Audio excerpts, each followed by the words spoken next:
क्राइजेक limited, इस company का IPO खुला है बाजार में। और ये कंपनी में आसान भाषा में आपको समझाऊं तो जैसे बच्चे फॉरेन पढ़ने जाते हैं, कोई लंदन जा रहा है, कोई अमेरिका जा रहा है, कोई अलग अलग देशों में जा रहे हैं, तो आपको कई बार ये पता नहीं होता कि कौन सी यूनिवर्सिटी में जाए हैं, कौन से कॉलेज में जाए हैं, सबका प्रोसेस क्या है, एडमिशन किस तरह से होता है, किस तरह से एप्लीकेशन करनी होती है, क्या रिक्वायरमेंट होती है। तो ये कंपनी स्टूडेंट्स को विदेश में पढ़ने भेजने के लिए और कुछ हद तक विदेशी स्टूडेंट्स को भारत में आना अगर आकर पढ़ना है तो उनके लिए सुविधा देती है और उसके बदले में चार्ज करती है फीस अपने एजेंट्स के द्वारा।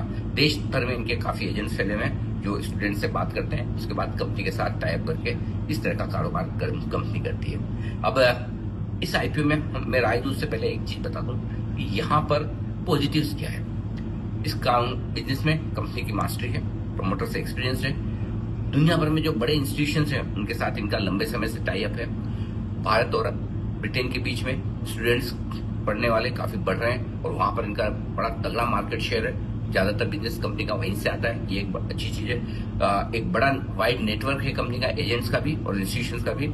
अच्छी बात जो सबसे कंपनी के बारे में वो है कंपनी कैश रिच है, पैसा कमाती है, कैश फ्लो पॉजिटिव है, कोई कर्जा नहीं और पिछले 3 साल से रेवेन्यू भी बढ़ रहा है और मुनाफा भी, यानी कि फाइनेंशियल फर्स्ट क्लास, बहुत बढ़िया।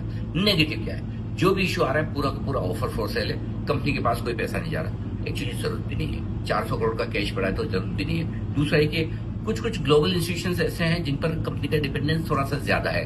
अब वीजा नियम बार बार कभी भी बदल सकते हैं, ट्रम्प साहब जैसे हुए, ऐसे कोई 2-4 देश आ जाए। अच्छा, एक और चीज जो बड़ी रिस्क है वो ये कि आजकल दुनिया भर में बड़े लड़ाई झगड़े और युद्ध चलते हैं, तो कहीं भी किसी भी देश में पढ़ने जाने वाले की संख्या थोड़ी कम ज्यादा हो सकती है, ये थोड़ी रिस्क है। तो ऐसे में हमारी राय है कि इस आईपीओ में छोटे मोटे लिस्टिंग गेन के लिए आप पैसा लगाइए।